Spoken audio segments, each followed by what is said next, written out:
The snow fell so thick that Beatrice Crawford could no longer see her horse's ears, and she knew with a certainty that chilled her more than the wind that she was going to die out here in the Wyoming wilderness. It was March of 1882, and she had been foolish enough to believe the morning's clear skies would hold long enough for her to reach the next town, but nature had other plans. Her fingers had gone numb an hour ago, her toes soon after, and now her mare stumbled beneath her, exhausted and disoriented in the whiteout conditions. She had left Laramie 3 days prior, heading toward her brother's ranch near Columbus, Montana, carrying the news that their mother had passed. The journey should have taken 2 weeks in good weather, but she had pushed hard, driven by grief and duty. Now that haste might cost her everything, through the driving snow she spotted something that might have been a mirage born of desperation. A light. Faint and flickering, but unmistakably real. She urged her mare forward, though the poor animal had little left to give. The light grew closer, resolving into the warm glow of a window, and then she could make out the shape of a cabin, sturdy and solid against the storm's fury. Beatrice slid from her saddle more than dismounted, her legs barely holding her weight. She staggered to the door and raised her fist to knock, but her frozen fingers wouldn't cooperate. Instead, she fell against the wood, her shoulder thudding heavily. The door opened so quickly she nearly tumbled inside. Strong hands caught her, steadying her, and she looked up into a face she would remember for the rest of her life. The man was tall, with dark hair that fell past his collar and eyes the color of whiskey in lamplight. He couldn't have been more than 26 or 27, with a strong jaw shadowed by several days of stubble. "Christ Almighty," he said, his voice rough with surprise and concern. "Get inside now." He pulled her into the cabin's warmth, and the sudden change in temperature made her skin burn. Her teeth chattered so violently she couldn't speak.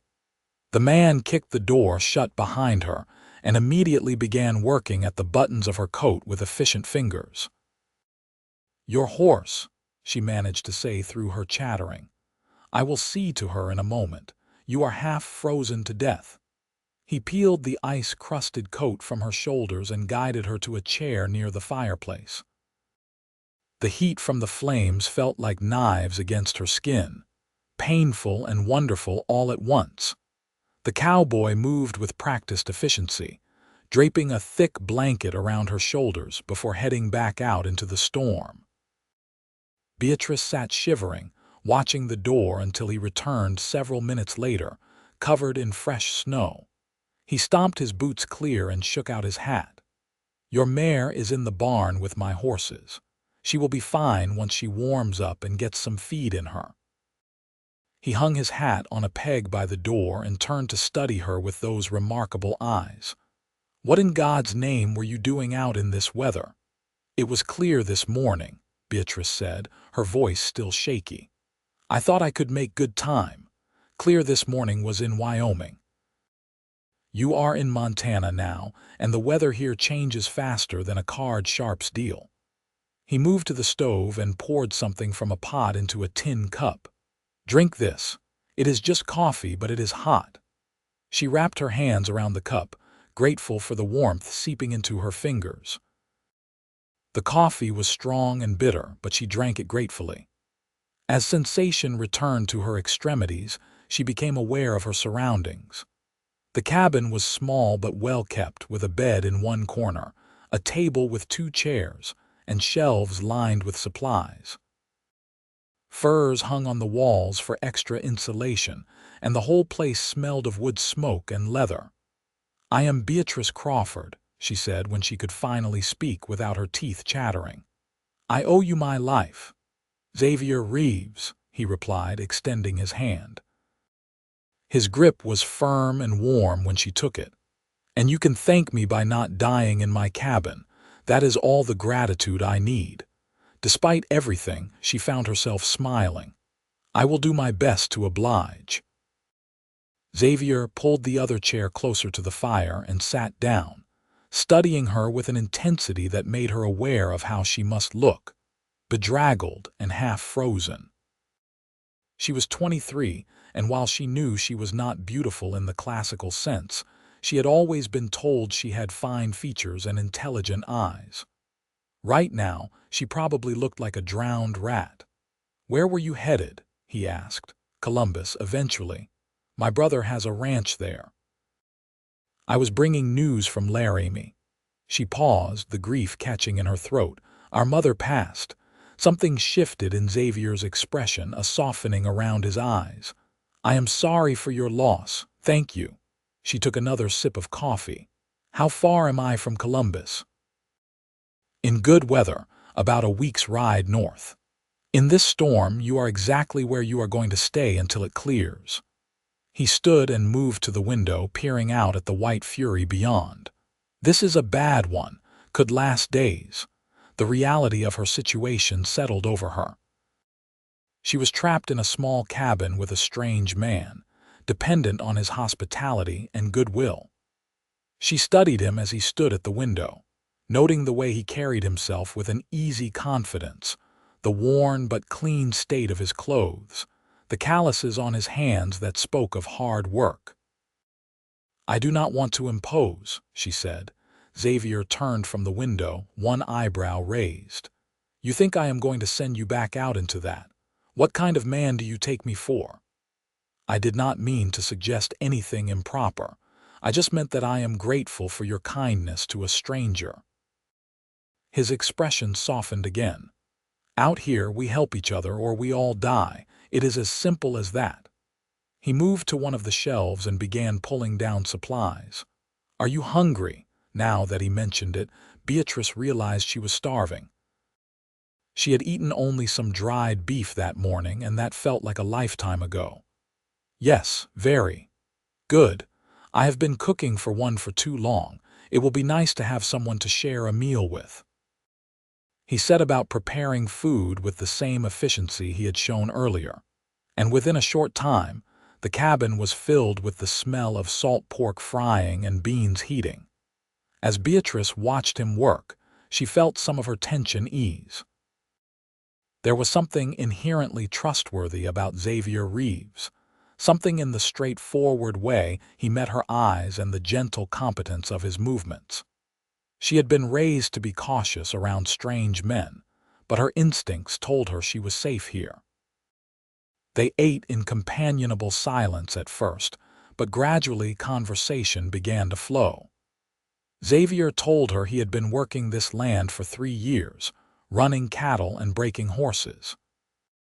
He had come west from Ohio after his parents died in a fire, looking for a fresh start and finding it in the hard work and open spaces of Montana territory. "It is a lonely life sometimes," he admitted, refilling her coffee cup from the pot on the stove. "But it is honest work, and I answer to no man but myself."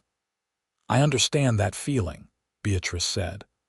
"I worked as a schoolteacher in Laramie.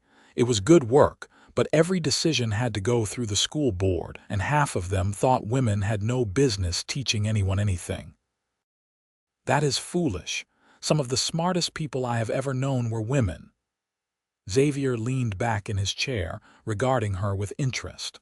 "What will you do once you reach your brother's place?"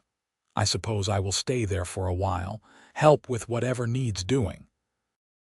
"Beyond that, I have not thought much about it." The truth was, Beatrice had been drifting since her mother's death, unmoored from the life she had built in Laramie. Her mother's passing had made her realize how alone she truly was, with only her brother Samuel left in the world. "Well, you have some time to think about it now," Xavier said, glancing toward the window where the storm continued to rage. "That snow is not letting up any time soon." As the evening wore on, they continued to talk, sharing stories of their lives and experiences. Beatrice found herself laughing at Xavier's tale of trying to break a particularly stubborn Mustang that had dumped him in a water trough. And he smiled at her description of the time, One of her students had brought a garter snake to class and caused absolute chaos. When exhaustion finally began to claim her, Xavier stood and moved to the bed.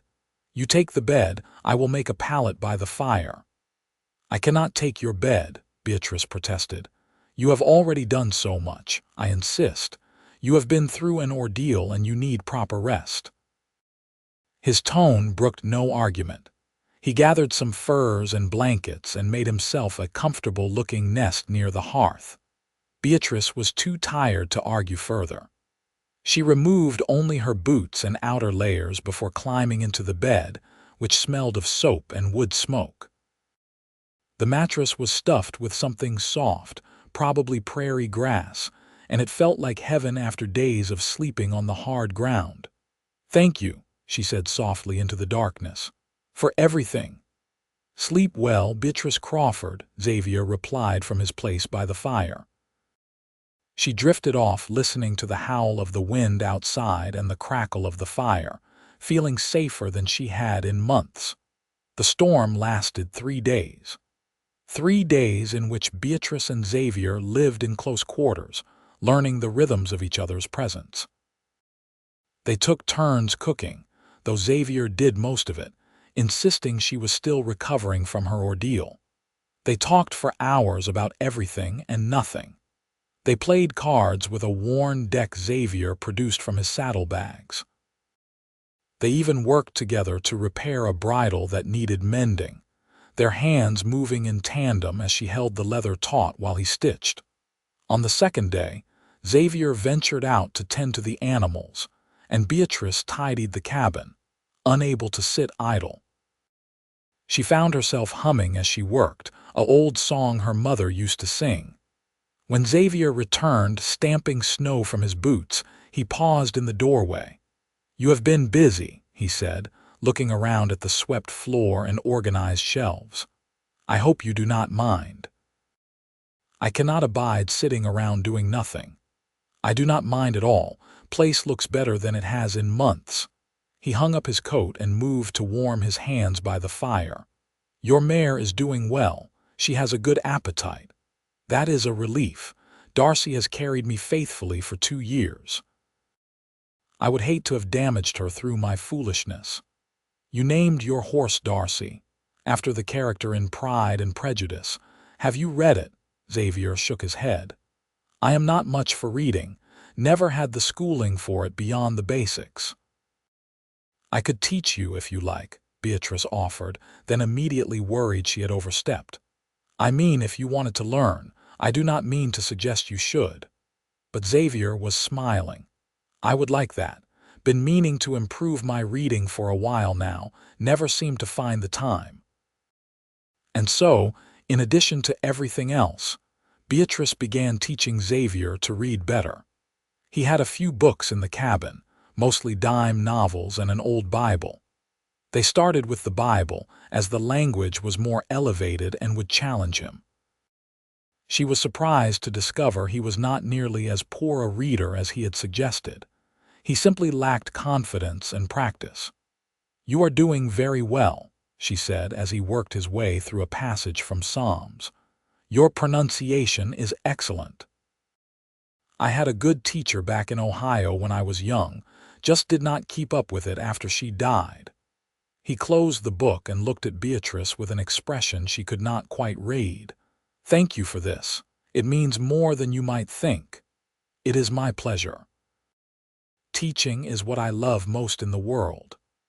"Why did you leave Laramie, really? Was it just to bring your brother the news about your mother?" Beatrice considered the question, surprised by how much she wanted to be honest with this man she had known for only a few days. "Partly. But also I think I needed to leave. After my mother died, everything felt hollow. The school, the town, the life I had built.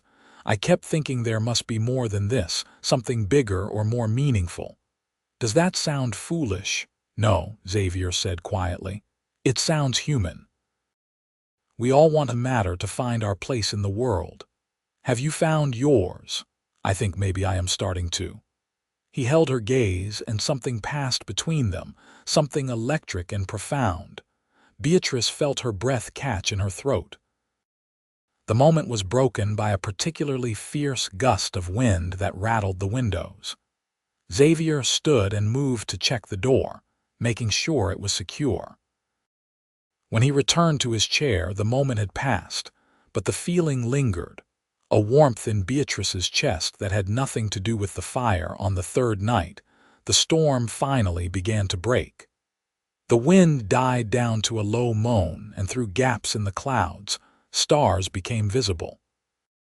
They stood together at the window, looking out at the transformed landscape. The world was buried under several feet of snow, pristine and beautiful in the moonlight. "I should be able to get you on your way tomorrow," Xavier said, but there was no enthusiasm in his voice. "Yes, I suppose I should continue on to Samuel's place. He will be worried." "Does he know you are coming?" "No, I did not have time to send word.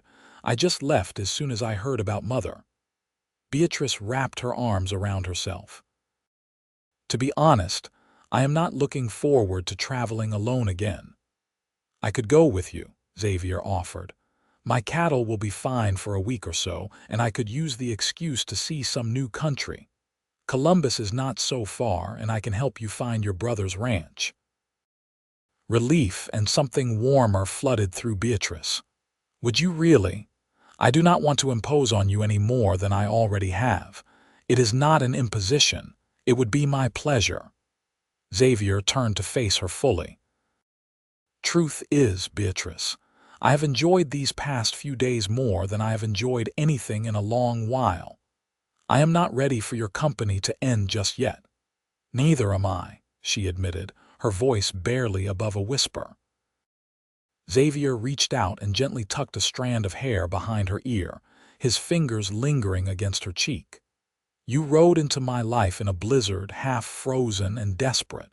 I should not feel this way about someone I just met, but I cannot help it." "What way?" Beatrice asked, though she thought she knew, hoped she knew. "Like I have been waiting for you, like you were meant to knock on my door that night." She turned her face into his palm, her heart racing. "I feel it too. I thought I was just grateful or addled from the cold, but it is more than that." Xavier cupped her face with both hands now, his thumbs brushing across her cheekbones. "May I kiss you?" "Yes," she breathed. His lips met hers softly at first, questioning, then with more certainty when she responded. Beatrice had been kissed before, fumbling encounters with a beau back in Laramie, who she had thought she might marry until he made it clear he expected her to give up teaching. Those kisses had been pleasant but unremarkable. This was different. This was fire and lightning, promise and homecoming all at once. When they finally broke apart, both breathing hard, Beatrice felt tears on her cheeks. "What is wrong?" Xavier asked, concern flooding his voice. "Nothing. Nothing at all. I am just happy, and I did not expect to feel happy again so soon after losing my mother." She smiled through her tears. "You have given me an unexpected gift, Xavier Reeves. You gave me one too. A reason to hope for something more than just surviving out here alone." He pulled her into his arms, and she went willingly, resting her head against his chest and listening to the steady beat of his heart. They stood like that for a long time, holding each other while the stars emerged fully from behind the dissipating clouds. The journey to Columbus took 6 days. The going was slow through the deep snow, but the weather held clear and cold. They rode side by side during the day, sharing stories and dreams, discovering all the little details that made each other unique. At night, they camped under the stars, and though they maintained propriety, there were more kisses, more whispered conversations that lasted until the fire burned low. Beatrice learned that Xavier had a beautiful singing voice that he was embarrassed about, but she coaxed him into sharing it around the campfire. He learned that she had a sharp wit and could swear like a sailor when her horse balked at crossing an icy stream, which made him laugh until tears ran down his face. "My mother would have liked you," Beatrice said one night as they sat close together for warmth. She always said I needed someone who could make me laugh. What about your brother? Think he will like me? Samuel is protective, but he is fair. As long as he sees that you treat me well, he will accept you. She paused. Is that presumptuous of me, to assume you want his acceptance? Xavier took her hand, threading his fingers through hers. I want more than his acceptance. I want his blessing when the time is right. Blessing for what? You know what? He raised her hand to his lips and kissed her knuckles. I am not a man who plays games, Beatrice. I know my heart and it knows you. I want to marry you if you will have me. Her breath caught. We have known each other less than 2 weeks. I know. It is mad and impulsive and probably foolish, but I have never been more certain of anything in my life. I am not saying we have to marry tomorrow or even this year. I am just saying that is where my heart is heading, and I want you to know it. Beatrice looked at their joined hands, then up at his face, illuminated by firelight. She saw honesty there and hope, and something that looked very much like love. My heart is heading the same direction, she said. And yes, when the time is right, I will marry you. The kiss that followed was sweet and lingering, a promise sealed under the vast Montana sky. They reached the outskirts of Columbus on a bright afternoon, the town spread out before them in a valley. It was smaller than Laramie, but bustling with activity, even in the cold. Xavier stopped at the general store to ask after Samuel Crawford's ranch, and they were directed to a property about 5 miles north of town, along the Yellowstone River. As they rode out, Beatrice felt anxiety building in her chest. She had not seen Samuel in 3 years, not since he had headed west to start his ranch. They had corresponded regularly, but letters could only convey so much. What if he had changed?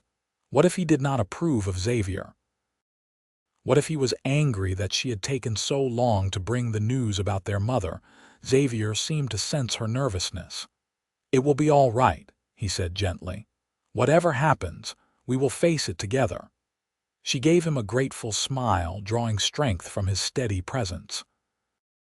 Samuel's ranch was larger than she had expected, with a substantial house, a big barn, and several outbuildings. Cattle dotted the snowy fields, and she could see horses in a corral. As they rode up the drive, a man emerged from the barn, shading his eyes against the sun. Beatrice. The voice was incredulous. Is that you? She slid from Darcy's back and ran to her brother, who caught her in a fierce hug. Samuel, it is so good to see you. What are you doing here? Is everything all right? He held her at arm's length, studying her face, and she saw the moment he read the truth in her eyes. Mother, I am so sorry. She passed 6 weeks ago, pneumonia. It was quick at least. She did not suffer long. Samuel's face crumpled, and for a moment he looked like the boy he had been, not the 30-year-old rancher he had become. I should have been there. There was nothing you could have done. I was with her. She sent her love to you. Her last words were about us, about how proud she was of her children. They stood together, sharing their grief, until Beatrice became aware of Xavier waiting patiently with the horses. She pulled back from Samuel and gestured him over. Samuel, this is Xavier Reeves. He saved my life during a blizzard and escorted me here to make sure I arrived safely.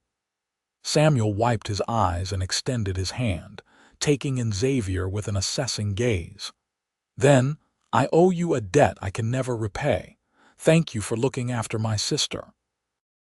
It has been my honor, Xavier said, shaking his hand firmly. And I will continue to look after her if she will let me. Samuel's eyebrows rose, and he looked between them, clearly seeing something in their faces that told him this was more than just a good Samaritan escort. Is that so?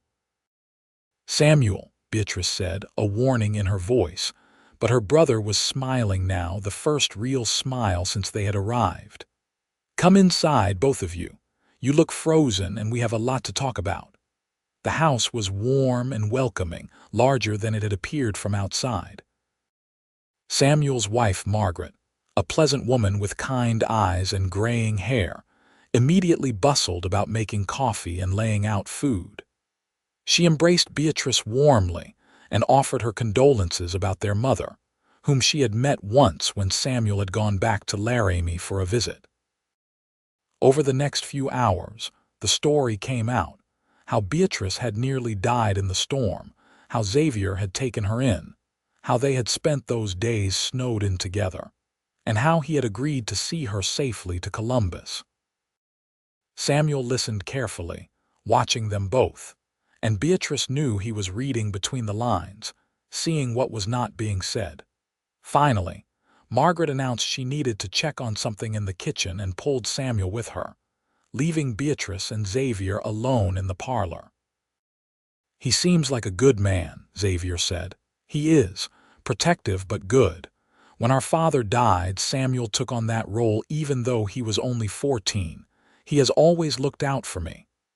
I want you to know I meant what I said about looking after you, about my intentions." Xavier reached for her hand. "I know we need time, and I know I need to prove myself to your brother, but I am committed to this, to us." Before Beatrice could respond, Samuel and Margaret returned. Her brother's expression was serious but not unkind. "Xavier, I would like to speak with you outside for a moment if you do not mind." The two men went out onto the porch, and Beatrice watched through the window, her heart in her throat. She could see them talking, could see Samuel's stern expression and Xavier's earnest one, but could not hear the words. "Do not worry, dear," Margaret said, sitting beside her. "Samuel may be protective, but he is not unreasonable. Anyone can see that young man cares deeply for you." "Is it crazy?" Beatrice asked. "To feel this way about someone I have known such a short time? Love does not follow a schedule. When Samuel and I met, we married 3 weeks later. That was 20 years ago, and I have not regretted a single day." Margaret patted her hand. "Trust your heart, but also be practical. Take time to know each other in everyday life, not just in the intensity of a crisis." It was good advice, and Beatrice took it to heart. When the men came back inside, both were smiling. "Well," Samuel said, "it seems we have a guest for a while. Xavier has agreed to stay on for a few weeks, help out around the ranch, and give you two a chance to court properly." Relief flooded through Beatrice. "Thank you, Samuel. Do not thank me yet. I am putting him to work. If he is going to court my sister, he can earn his keep while he is at it." But there was warmth in Samuel's voice, and Beatrice knew he approved. The weeks that followed were some of the happiest of Beatrice's life. Xavier proved himself to be an invaluable worker around the ranch, rising before dawn to help with chores and staying late to repair fences and equipment. Samuel grew to respect him, and Margaret adored him, especially after he fixed the broken door on her chicken coop that had been vexing her for months.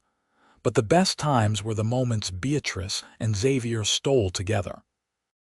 Walks along the river in the late afternoon, conversations in the barn while he curried horses, dinners with Samuel and Margaret where they all shared stories and laughter. Slowly, steadily, what had sparked in the isolation of the cabin grew into something deeper and more lasting. Xavier courted her properly, with all the small gestures that showed he was paying attention. He learned that she loved wildflowers and brought her the first crocuses that poked through the snow. He asked her to teach him more reading and spent his evenings bent over books, determined to improve. He talked to her about his dreams for the future, for a bigger spread with more cattle and horses, maybe some chickens and pigs, a real home instead of just a survival cabin. "Where do I fit into these dreams?" Beatrice asked one evening as they stood by the river, watching the sunset paint the sky in shades of orange and pink. "Everywhere," Xavier said simply. "You are in every part of every dream I have. The house I imagine has you in it. The table I picture is set for two. The bed, He trailed off, coloring slightly. Well, I dream of sharing my life with you in every way.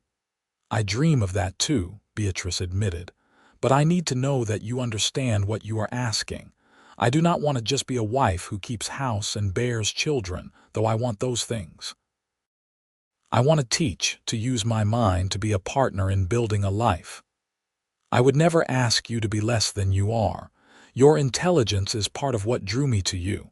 I want a partner, Beatrice, not a servant. If you want to teach, we will find a way to make that happen. If you want to help run the ranch, you will. We will build a life together, not one where I dictate and you follow. It was the right answer, the only answer she could have accepted. She kissed him there by the river, the cold wind whipping around them, and felt the last of her doubts melt away. That night at dinner, Beatrice and Xavier shared their decision with Samuel and Margaret. "We want to get married," Xavier said, holding Beatrice's hand atop the table. "With your blessing, Samuel. I know we have not known each other long, but I love your sister, and I will spend the rest of my life making her happy." Samuel looked at them both for a long moment, then smiled. "You have my blessing, but I have some conditions." "Anything," Xavier said. "First, you get married here from this house. Beatrice should have family around her for such an important day. Second, I want to help you build a proper house on your land. That cabin you described is fine for a single man, but not for a married couple. Third, promise me you will bring her to visit at least twice a year. She is the only sister I have, and I want to stay close." "I promise all of that gladly," Xavier said, his voice thick with emotion. Margaret was crying happy tears, and Beatrice found her own eyes wet. Everything was falling into place in a way she could never have imagined when she had knocked on Xavier's door in that blizzard. They married 6 weeks later, in April of 1882, when the world was coming back to life after the long winter. The ceremony was held in Samuel and Margaret's parlor, with a circuit preacher officiating and several of their neighbors in attendance. Beatrice wore a simple dress of blue wool that Margaret had helped her make, and Xavier wore a new suit that Samuel had bought him as a wedding gift. As they spoke their vows, Beatrice thought about the strange path that had brought her here. The grief of losing her mother, the desperate ride through the snow, the moment of knocking on a stranger's door. If any single thing had been different, she would not be standing here now, pledging her life to this good man who looked at her like she was the answer to every prayer he had never spoken. "I do," she said clearly, her voice ringing out in the quiet room. "I do," Xavier echoed, and then he was kissing her and everyone was cheering, and Beatrice felt happiness bloom in her chest like spring flowers after a hard freeze. The celebration lasted well into the evening. Margaret had prepared a feast, and their neighbors had brought dishes to share. There was music and dancing, laughter and joy. But eventually the guests departed, and Samuel showed them to the guest room that would be theirs for the night. "Sleep well," he said with a knowing smile, then left them alone. Xavier closed the door and turned to Beatrice, suddenly looking nervous.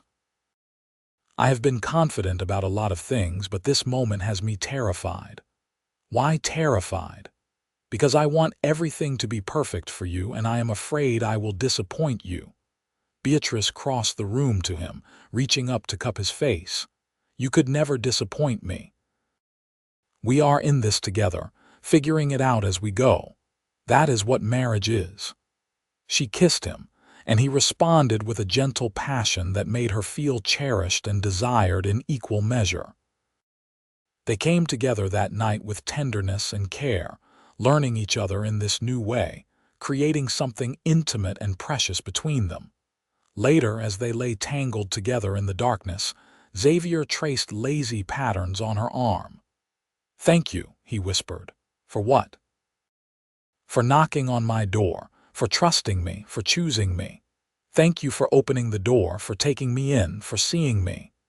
She turned in his arms to face him. "I love you, Xavier Reeves." "I love you too, Beatrice Reeves." The name sounded right, felt right, like it had always been hers. They stayed with Samuel and Margaret for another week, helping with spring planting and preparations, but both were eager to get back to Xavier's land and start building their life together. Samuel had arranged for several neighbors to help with the house building, and supplies had been ordered from town. The journey back to Xavier's cabin took only 4 days in the better weather. Beatrice saw the place with new eyes now, seeing not just the small cabin but the land around it, the potential it held. The creek that ran through the property would provide water for livestock. The meadow beyond the barn would make excellent pasture. The stand of timber to the east could provide wood for building and fuel. "It is beautiful," she said as they sat together on the small porch, looking out over what was now their land. "It will be even better once we get the house built. I want to site it over there." He pointed to a slight rise that would provide a view of the creek and mountains beyond. Close enough to the barn for convenience, but far enough for privacy. Over the following weeks, their life took on a rhythm. Mornings were spent on ranch work, tending the cattle and horses, mending fences, clearing land for the new house. When Samuel and the other men arrived to help with construction, progress came quickly. The house that rose from the Montana soil was modest but solid, with 2 rooms downstairs and a loft above, a real wood floor, and windows with actual glass. Afternoons, Beatrice often spent working on plans for the interior, sewing curtains and linens, or tending the garden she had started near the cabin. She had brought seeds with her from Samuel's place, and she looked forward to having fresh vegetables come summer. Evenings were theirs alone. They would sit together and read, or talk about their days, or simply be quiet in each other's company. The physical side of their marriage continued to deepen, the initial awkwardness giving way to a passionate understanding of what pleased each other. By July, the house was complete enough to move into, though finishing work continued. Beatrice stood in the main room, with its stone fireplace and sturdy furniture that Xavier had crafted, and felt a swell of pride and accomplishment. This was theirs, built by their own hands and those of good friends. "What do you think?" Xavier asked, coming up behind her and wrapping his arms around her waist. "I think it is perfect. I think we have built something wonderful here. We have only just started." He kissed the side of her neck.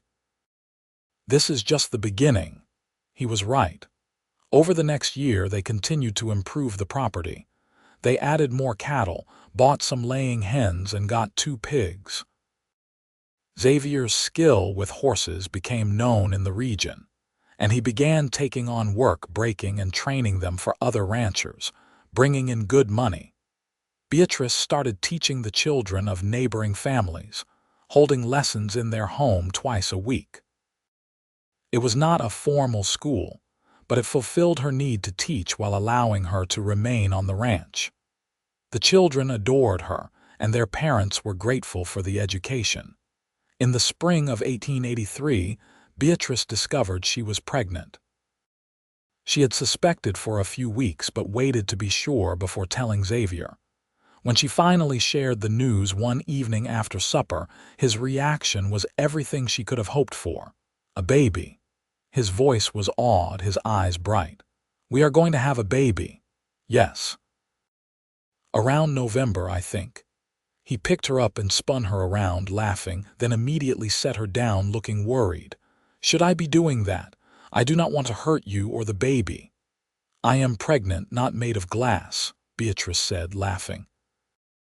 "But maybe save the spinning for after the baby arrives." They wrote to Samuel and Margaret immediately, and the return letter was full of excitement and congratulations. Margaret promised to come stay when the baby was born, to help out and teach Beatrice what she needed to know about caring for an infant. As Beatrice's belly grew through the summer and fall, Xavier became increasingly protective and solicitous. He took over the heavier chores she had been doing, insisted she rest more, and spent his evenings talking to her stomach, telling their child about the world they would be born into. "You think it is a boy or a girl?" he asked one night, his hand splayed across her belly. "I do not know, but I hope they are healthy whatever they are. They will be perfect, just like their mother." The baby arrived on a cold November night, 3 days before Thanksgiving. Margaret had arrived 2 weeks prior, and it was her calm competence that helped Beatrice through the long hours of labor. Xavier paced outside the bedroom, banished by Margaret, who had no patience for men underfoot during a birth. When the baby's cry finally pierced the air, Xavier burst through the door despite Margaret's protests. Beatrice lay exhausted on the bed, her hair plastered to her forehead, holding a small bundle wrapped in soft blankets. "Come meet your son," she said, her voice tired but happy. Xavier approached slowly, as if afraid he might break something. He looked down at the tiny face peeking out from the blankets, at the small, perfect features and the dark hair already visible on his head. "He is beautiful," Xavier whispered. "He is perfect. Thank you, Beatrice. Thank you for this gift." Tears ran down his face as he bent to kiss her forehead, then gently touched his finger to the baby's cheek. They named him Samuel Xavier Reeves, after Beatrice's brother and his father. Samuel Crawford arrived a week later with gifts and congratulations, and the look on his face when he held his namesake made Beatrice cry happy tears. The first year of Samuel's life was exhausting but joyful. Beatrice discovered that she loved being a mother, though it was harder work than she had ever imagined. Xavier was a devoted father, often taking the baby so Beatrice could rest, walking the floor with him at night when he was fussy, singing the same songs Beatrice had first heard around a campfire. They settled into their roles as parents while continuing to build their life. The ranch prospered, their reputation growing.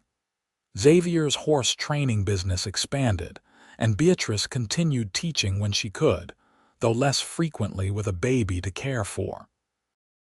When young Samuel was 2, Beatrice discovered she was pregnant again. This time, the news felt less shocking, more like a natural continuation of the life they were building. Their daughter, Lily Margaret Reeves, arrived in the summer of 1886, named after Xavier's mother and Margaret Crawford.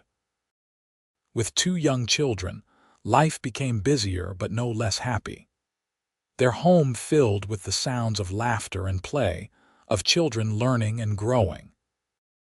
Xavier proved to be a patient father, teaching young Samuel to ride almost as soon as the boy could walk, and doting on Lily with a tenderness that made Beatrice fall in love with him all over again.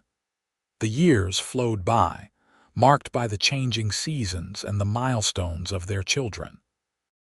Samuel started helping his father with small chores around the ranch, proudly carrying water to the horses and collecting eggs from the chickens. Lily followed her mother everywhere, chattering constantly, wanting to learn everything at once. In 1889, Xavier and Beatrice celebrated their 7th anniversary with a rare evening alone, the children staying with Samuel and Margaret for the night. They rode out to a spot by the river where they had shared many conversations during their courtship, spreading a blanket and watching the sunset. "Do you ever think about that night?" Xavier asked, lying back with his hands behind his head. "When you showed up on my doorstep, half frozen, all the time. It was the worst and best night of my life. Worst because I truly thought I might die, best because it brought me to you. I think about what might have happened if you had ridden past my cabin, if you had not seen the light.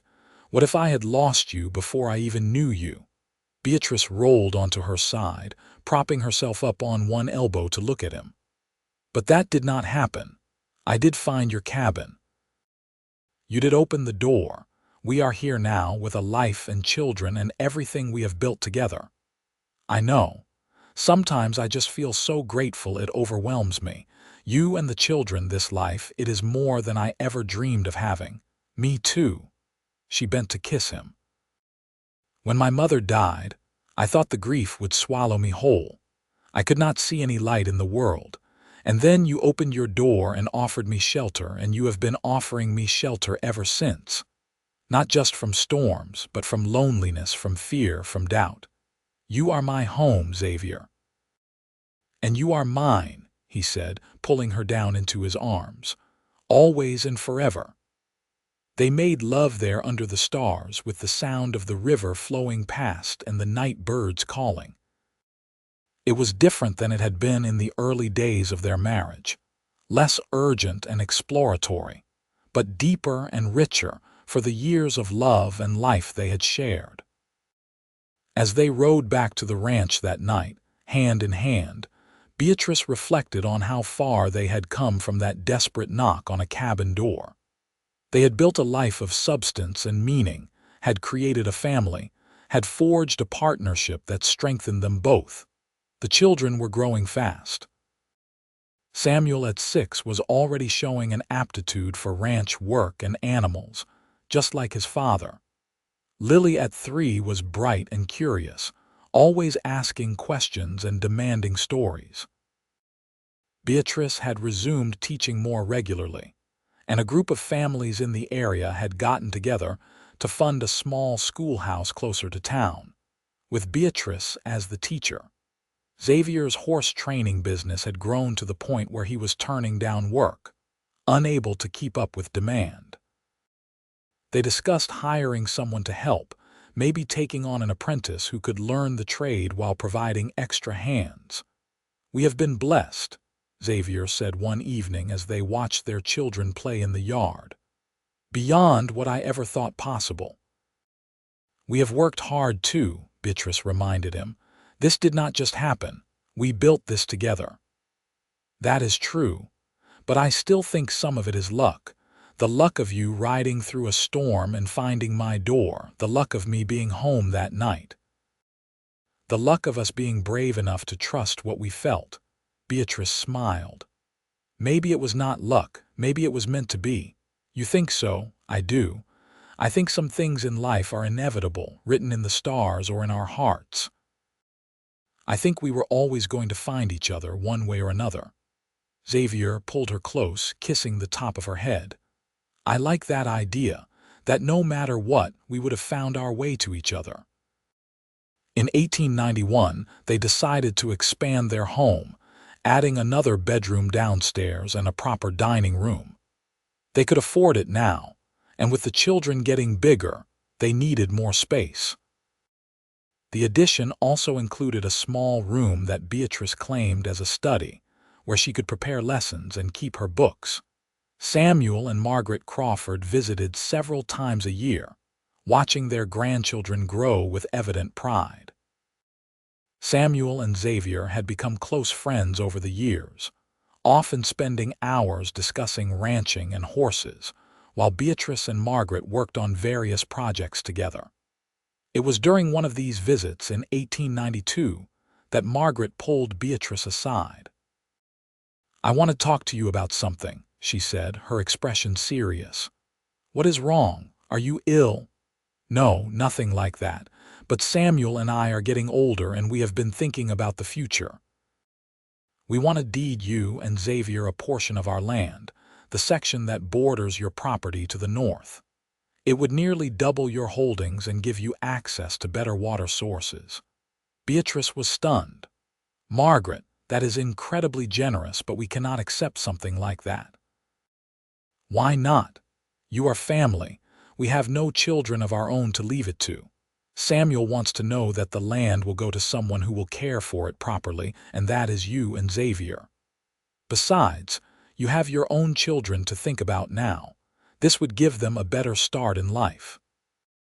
After much discussion with Xavier and Samuel, they accepted the gift with gratitude and a promise to manage the land well. The additional acreage allowed them to significantly expand their cattle operation, and young Samuel, now 10 years old, was thrilled to have more land to explore and work. Life continued to unfold in seasons of work and joy. There were hard times too, of course. A winter when they lost several head of cattle to a particularly brutal cold snap. A summer when drought threatened the crops and pastures. A frightening week when Lily came down with scarlet fever, and they thought they might lose her. But she pulled through with Xavier and Beatrice, taking turns sitting up with her through the nights. But the good times far outweighed the bad. Christmases spent with Samuel and Margaret, the house full of warmth and laughter. Summer evenings on the porch, watching fireflies and telling stories. Teaching the children to read and write and figure, seeing their minds expand with knowledge. The quiet moments of connection between husband and wife, a touch passing in a doorway, a shared smile across the dinner table. Young Samuel grew into a fine young man, tall like his father, with his mother's sharp mind and quick wit. He was 17 in 1900 when he announced he wanted to go to agricultural college in Bozeman for a year, to learn modern ranching techniques that could help their operation. "I am not saying what you do is wrong, Papa," he said earnestly. "I just want to learn more to see if there are ways we can improve and grow." Xavier was quiet for a moment, then smiled. "You have a good head on your shoulders, son. If you want to go learn, you should go. Your mother and I will manage here." It was hard to watch him leave, but Beatrice was proud of her son's ambition and drive. Lily, now 14, was already talking about becoming a teacher like her mother, and Beatrice spent hours with her, sharing pedagogy and lesson planning techniques. In 1902, at age 43, Beatrice discovered she was pregnant again. The news was a shock, as she had assumed her childbearing years were behind her. Xavier's reaction was complicated, joy mixed with worry. "Is it safe?" he asked the doctor when they went to town. "She is not young anymore." "She is healthy and strong," the doctor assured him. "There are some risks at her age, but I see no reason to think she will not have a successful pregnancy and delivery." Their third child, a son they named William after Xavier's father, arrived in February of 1903. Young Samuel came home from college to meet his new brother, and the look of wonder on the face of the nearly 20-year-old young man as he held the infant was something Beatrice treasured. "It is strange to think I was once this small," Samuel said. "You were, and just as loud," Beatrice teased. "You had an excellent set of lungs on you." Lily adored her baby brother immediately, appointing herself his guardian and helper. She was 16 now, on the cusp of adulthood, but she delighted in caring for William. Xavier, at 47, found himself a father of a newborn again, and he embraced it with the same dedication he had shown with their other children. He would walk William around the ranch, pointing out animals and features of the land, talking to him as if he could understand every word. "You are going to spoil him," Beatrice said, watching from the porch as Xavier showed William a new colt. "He is my son. I am supposed to spoil him a little." Life settled into a new rhythm with a baby in the house again. Young Samuel returned to college, then came home to work the ranch full-time, bringing with him new ideas and techniques that improved their operations. Lily began teaching at the schoolhouse 3 days a week, working alongside her mother and showing a natural aptitude for the work. The years accumulated, each one adding depth and richness to the life Beatrice and Xavier had built. They faced challenges, celebrated triumphs, and supported each other through everything. Their love, which had ignited in a snowstorm, never dimmed. If anything, it burned brighter with each passing year. In 1910, Beatrice and Xavier celebrated their 28th anniversary. They sat on the porch of their home, watching the sunset paint the Montana sky in shades of gold and crimson. Young Samuel, now 27, was married with a child of his own, living in the house they had built on the northern section of the property. Lily was engaged to the son of a neighboring rancher, planning a wedding for the following summer. William, at 7, was inside doing his lessons, a serious child who loved books as much as his mother did. "We have done well," Beatrice said, leaning against Xavier's shoulder. "Look at what we have created."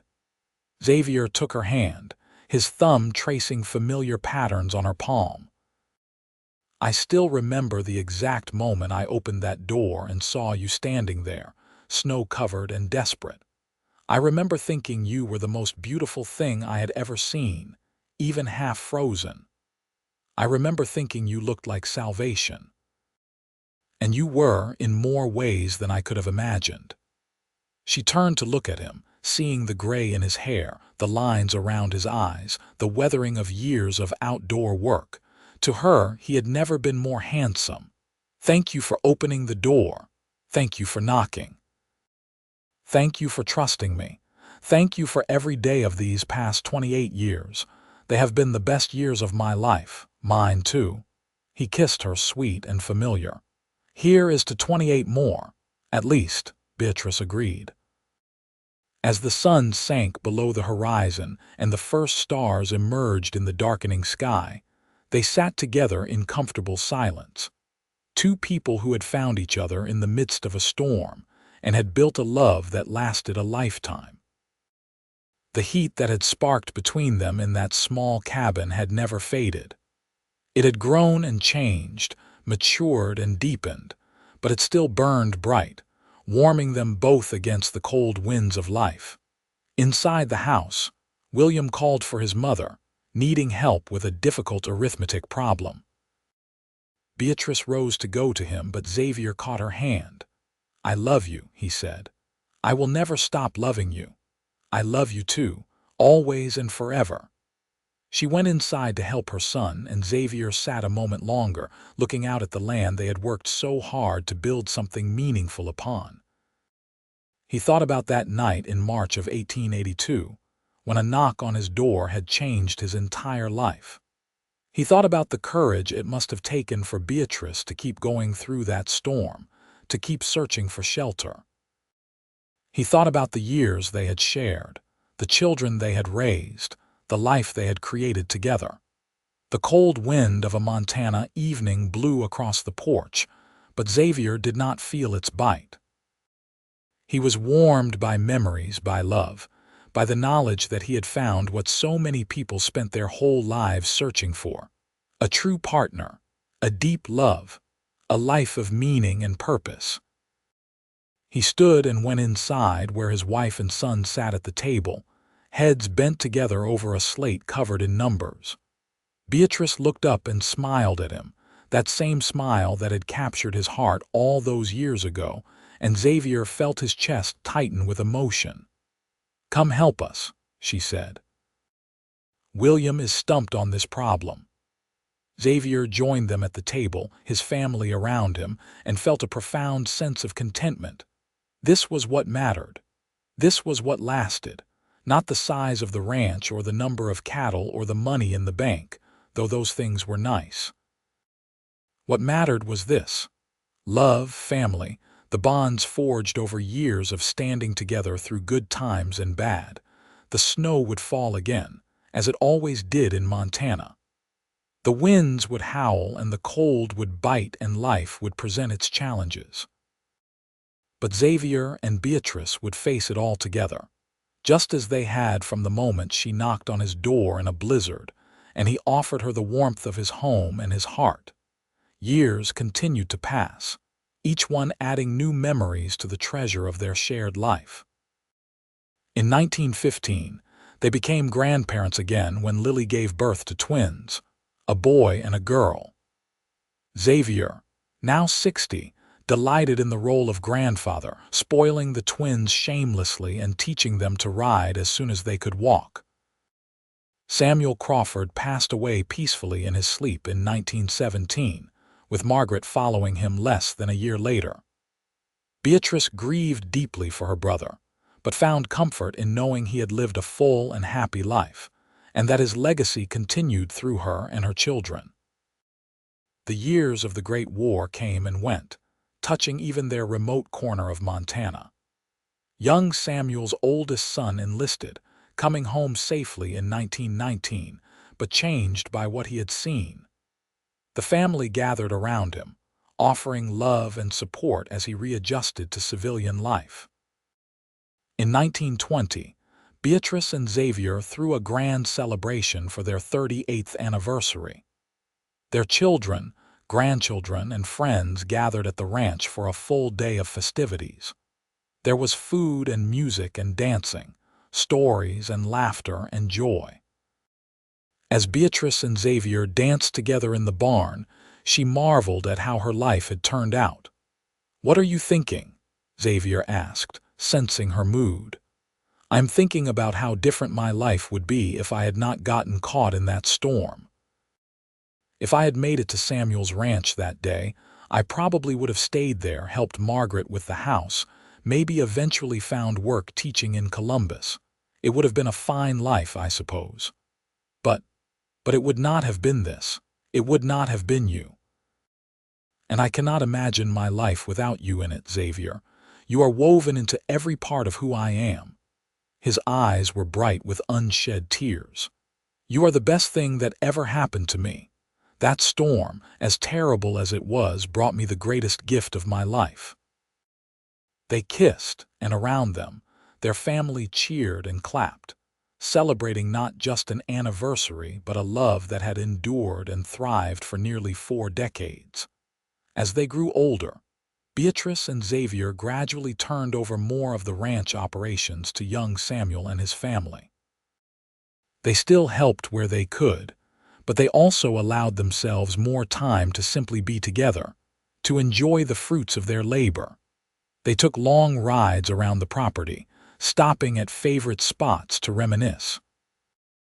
They read together in the evenings, taking turns choosing books and discussing them afterward. They spent hours with their grandchildren, passing down stories and skills and values. In 1925, Beatrice retired from teaching at age 66. The school board held a special ceremony honoring her 43 years of service, and former students came from across the state to pay tribute. Xavier sat in the front row, beaming with pride as person after person spoke about how Beatrice had changed their lives through her dedication and skill as a teacher. "You have touched so many lives," Xavier said that evening as they prepared for bed. "Hundreds of children who learned not just reading and arithmetic, but how to think, how to question, how to dream. That is a remarkable legacy. Our children and grandchildren are my legacy. The teaching was just something I loved to do. You can have both. You shaped this community, Beatrice." "That matters." She smiled and kissed him. "We shaped it.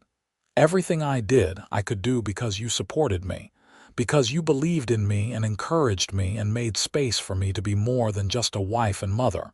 You gave me that gift." Xavier pulled her close, and they stood together in the lamplight, an old couple who had loved each other for more than 4 decades and would love each other until their last breaths. The years rolled on, bringing new joys and sorrows. They lost friends to age and illness. They welcomed new great-grandchildren. They watched the world change around them, automobiles becoming common, electricity reaching even their remote area, radio bringing news and music into their home. Through it all, their love remained constant. They still held hands when they walked. They still kissed goodbye when one of them went to town. They still talked for hours, never running out of things to say to each other. They still found joy in each other's company, in the simple presence that comes from knowing someone as deeply as 2 people can know each other. In 1932, on their 50th wedding anniversary, their family threw them a golden celebration. All of their children, grandchildren, and great-grandchildren gathered at the ranch, along with what seemed like half the county. It was a glorious spring day, warm and bright, and the celebration lasted from morning until well after dark. "Xavier," now 76 but still strong and vital, gave a toast that left not a dry eye in the crowd. 50 years ago, I was a lonely cowboy living in a cabin, working hard but not really living. And then one night, in the middle of a blizzard, there was a knock on my door. I opened it, and there was an angel, half frozen but more beautiful than anything I had ever seen. I brought her inside to save her life, not knowing that she was actually going to save mine. Beatrice Crawford, who became Beatrice Reeves, you have been my partner, my love, my best friend, and my whole heart for 50 years. You have given me a life beyond my wildest dreams. You have given me children and grandchildren and great-grandchildren. You have given me joy and purpose and meaning. Every day with you has been a gift. Here is to 50 more years. The crowd cheered and applauded, and Beatrice, 73 and still sharp as ever, stood to respond. I knocked on Xavier's door, expecting only shelter from a storm. What I found was a home, not just a building, but a home in the truest sense of the word, a place of safety and love, of growth and joy. Xavier opened his door and let me in, and he has never stopped opening doors for me, never stopped offering me shelter from the storms of life. He has been my rock, my partner, my great love. These 50 years have been the greatest adventure of my life. Thank you, my darling husband, for walking this path with me. Thank you for every day, every moment, every kiss and every laugh and every tear we have shared. I love you more today than I did on the day we married, and I will love you for whatever time we have left. They kissed, and their family erupted in celebration. The party continued late into the night, with music and dancing and storytelling. Beatrice and Xavier stayed for all of it, dancing together as the stars emerged, surrounded by the evidence of a life well lived and a love well tended. As they finally retired to their room in the early hours of the morning, exhausted but happy, Xavier helped Beatrice with the buttons on her dress, his fingers still nimble despite his age. "That was quite a party," she said. "It was. But you know what my favorite part was?" "What?" "Being with you, just like every day for 50 years. She turned to face him, cupping his weathered face in her hands. "You old romantic, you still know how to make my heart flutter." "I better. I have been practicing for 50 years. They made love that night with the tenderness and care of long practice. Two bodies that knew each other completely. Two hearts that beat as one. Afterward, they lay tangled together, talking softly about the day, about their life, about how blessed they were. "I hope I go first," Xavier said suddenly. "I do not think I could bear to live in a world without you in it. Do not talk like that. We have years left." "Maybe, but we are not young anymore, Beatrice. We need to face the truth that our time is finite. And I am telling you now, I want to go first. I do not want to know what life is like without you." Beatrice was quiet for a long moment. "If that is what happens, then so be it. But promise me something. Promise me that if I go first, you will keep living, not just existing, but really living. For our children and grandchildren, for yourself, promise me you will remember all the joy we shared and let that sustain you." "I promise. But only if you promise me the same. I promise." They sealed the promise with a kiss, then drifted off to sleep in each other's arms, just as they had done for 50 years. In 1935, Xavier's health began to decline. Nothing dramatic at first, just a gradual slowing down, a tiredness that never quite went away. The doctor said his heart was wearing out, which Xavier thought was fitting. "I have loved you so much for so long. It makes sense my heart would be tired," he joked to Beatrice. But it was not really funny, and they both knew it. They began to prepare for the inevitable, having conversations they had avoided for years, making sure Beatrice knew where all the documents were, reviewing their will, talking to the children about what would need to happen. "I am not ready to lose you," Beatrice said one night, tears streaming down her face. "I am not ready to go, but we do not always get a choice in these things." Xavier pulled her close, his arms still strong around her. "I need you to know something. I need you to know that every single day with you has been worth living. You made my life meaningful. You gave me purpose and joy and love. I am not afraid of dying, Beatrice. I have lived a full life. My only regret is that I have to leave you. Then do not leave. Fight. Stay with me. I am trying, darling. I am trying." He made it through the winter, through spring, into the summer of 1936. On a warm July evening, surrounded by his children, grandchildren, and great-grandchildren, with Beatrice holding his hand, Xavier Reeves took his last breath. He was 80 years old and had lived every one of those years to the fullest. The grief that crashed over Beatrice was unlike anything she had experienced, even when her mother and brother died. Xavier had been her partner for 54 years. He was woven into every aspect of her life. Everywhere she looked, she saw him. In the house they had built together, in the faces of their descendants, in the land they had worked so hard to improve and maintain. But she had made him a promise, and she intended to keep it. She kept living, not just existing. She spent time with her family. She worked in her garden. She read voraciously. She even returned to teaching, working with young William's children on their lessons. In the evenings, she would sit on the porch and watch the sunset, feeling Xavier's presence beside her. She talked to him sometimes, telling him about her day, about the family, about how much she missed him. "You opened your door to me in a snowstorm," she said one evening, speaking to the empty air but feeling he could hear her somehow. "You offered me warmth that burned for a lifetime. That warmth is still burning, my love. It keeps me going.